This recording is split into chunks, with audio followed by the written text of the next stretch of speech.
y a encore beaucoup de stéréotypes et de préjugés autour du handicap. Et c'est tout le travail que mène la GFIP, justement, travail de sensibilisation pour permettre de ne plus voir le handicap, mais voir d'abord la compétence de la personne.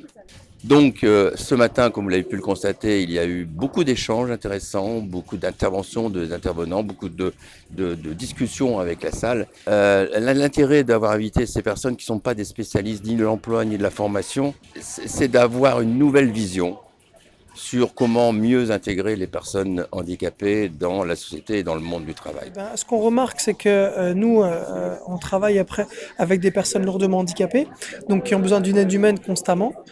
Et l'aide humaine au travail est perçue par l'employeur comme également une force, car entre le binôme qui se crée entre la personne travailleur handicapé et la personne qui vient l'aider au auxiliaire de vie professionnelle, se crée des synergies. Et on remarque sur des postes notamment de cadre, qu'on a nous au conseil départemental de l'Hérault, sur son poste, la personne avance beaucoup plus vite que des collaborateurs qui n'ont pas de handicap et qui sont sur des postes similaires, avancent beaucoup plus vite parce que des synergies se créent et parce qu'il a un regard différent, parce qu'il apporte des choses différentes et parce que il y a une prise en compte de la part des partenaires et sa parole a un poids qui est aussi différent.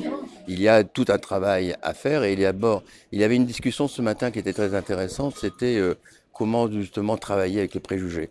Et l'une des idées fortes, ça a été de mixer le public dès le plus jeune âge, c'est-à-dire à l'école. Et ça permettra peut-être de faire évoluer les choses.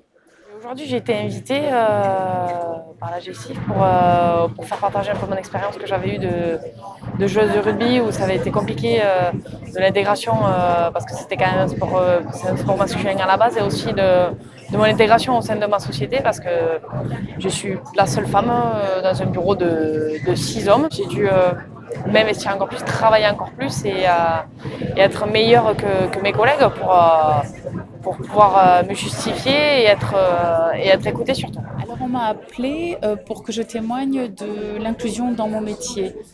Et il faut savoir que le théâtre, c'est